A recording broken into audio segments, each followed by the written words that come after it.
Assalamualaikum warahmatullahi wabarakatuh. Saya ingin membincangkan tentang premature labor ataupun sakit bersalin prematur, pramatang. Uh, Ikut definisi labor atau sakit bersalin yang berlaku sebelum 37 minggu dianggap premature. Kerana matangnya bayi bermula 37 minggu hingga 40 minggu umur kandungan. Dikira daripada tarikh hari pertama haid, ya. Jadi apakah punca-punca premature labor ini?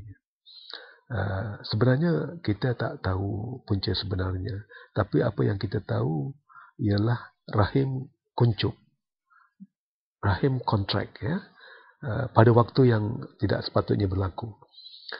Mungkin dia berlaku 7 bulan, mungkin berlaku 8 bulan kandungan. Jadi saya nyatakan tadi, kita tak tahu apa punca-punca sebenarnya kerana kebanyakan tidak diketahui. Kita ketahui rahim jadi irritable, ya. Jadi irritable atau mudah kuncup, dan ini dipengaruhi juga oleh faktor-faktor seperti tekanan fizikal, tekanan mental, khususnya bagi mereka yang bekerja, wanita-wanita yang hamil dan bekerja. Jadi tekanan fizikal dan mental yang berlaku di tempat kerja boleh menyebabkan rahim kuncup atau kontrak di peringkat awal kandungan. Dan ini boleh mengancam bayi dalam kandungan tadi. Kalau ia lahir awal sangat, ia boleh meninggal ataupun mengalami masalah pernafasan ketika lahir. Jadi satu faktor penting tadi, tekanan atau stres. Kalau ini berlaku, rawatannya hanya rehat. Mesti direhatkan, sama ada dengan diberi cuti medical, cuti tambah gaji, ataupun cuti tahunan atau lain-lain. Mesti berehat. Tidak ada jalan lain, ya, kerana ini akan kalau terus berterusan tekanan ini, ia akan terus melalui premature labor. Lain-lain perkara juga seperti jangkitan kuman. Kalau dia demam, batuk, sesama, ataupun kena jangkitan kepada pundi-pundi kencing, ataupun dia kena jangkitan sebab salah makan, food poisoning. Ini perkara-perkara yang saya lihat juga sering berlaku bila dia kena jangkitan kuman pada tempat-tempat yang saya nyatakan tadi. Ia mengalami kontraksi atau kuncupan rahim di peringkat awal. Jadi biasanya ia akan berhenti dengan sendirinya dengan bila dia sembuh dari penyakitnya, dengan dia memakan ubat. Jangan takut makan ubat. Kalau ada kuman, makan antibiotik. Dan makan ubat penawar sakit seperti Panadol, Ponstan atau lain-lainnya. Jangan takut, kerana ini boleh meredakan keadaan, ya. Boleh mengurangkan kuncupan atau kontraksi. Dan ubat-ubat khusus yang kita beri ialah ubat anti kontraksi, iaitu seperti Ventolin, Bracanyl. Ini doktor yang akan memberinya, ya, untuk mengurangkan kuncupan. Dan juga kadang-kadang kita beri ubat pentenang fikiran untuk mengurangkan stres tadi, ya. Saya nyatakan tadi rawatannya adalah stres, ya.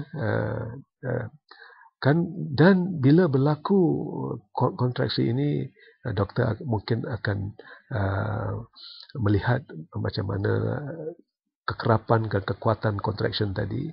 So jadi sebaiknya kalau mengalami keadaan begini, terus pergi ke labor ward, dari mana doktor ataupun nurse akan meletakkan alat tokografi, ya, di mana akan dapat mengukur kekerapan dan kekuatan kuncupan tadi. Dan rawatan yang selanjutnya akan diberikan seperti suntikan penawar sakit dan pentenang fikiran dan juga suntikan untuk mengurangkan kuncupan tadi. Ini penting ya. Jangan pandai-pandai merawat sendiri di rumah. Elok masuk ke hospital, masuk ke labor ward untuk mendapat rawatan yang sewajar. Doktor juga akan memeriksa pintu rahim, sama ada pintu rahim itu terbuka ataupun masih tutup lagi.